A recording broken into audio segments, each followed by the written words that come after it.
Regular గా మనం ఈ మధ్య కాలంలో మెడకు సంబంధించిన ఇబ్బందులు అని మెడ నొప్పి, సర్వైకల్ స్పాండిలైటిస్ అనేవి ఎక్కువగా చూస్తున్నాము.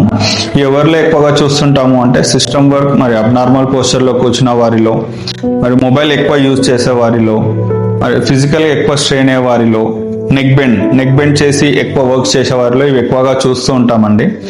వీటికి కామన్ గా అందరూ ఏం చేస్తూ ఉంటారంటే ఎక్స్టర్నల్ అప్లికేషన్స్ అంటే పెయిన్ బాంబ్స్ ఏమన్నా పెట్టడం వాటి వల్ల తగ్గుతుంది అని అనుకుంటారు. కానీ పైన నొప్పి తగ్గుతుంది కానీ లోపల పెయిన్ మాత్రం అలాగే ఉంటుంది. వాటికి ఫిజియోథెరపీ అనేది చాలా ఉపయోగపడుతుందండి.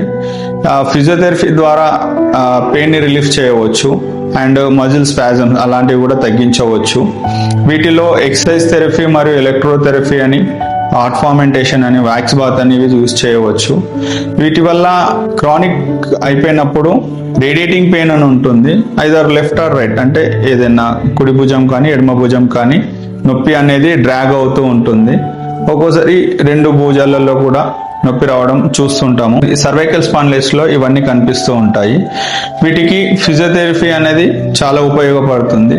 ఫిజియోథెరపీ ద్వారా ఈ డ్రాగింగ్ పెయిన్ ని, నెక్ పెయిన్ ని, స్పాండిలైటిస్ ని తగ్గించవచ్చు. My self Vinay, senior physiotherapist, Kamakhya physiotherapy clinic, Shivaji Nagar, Siddipet.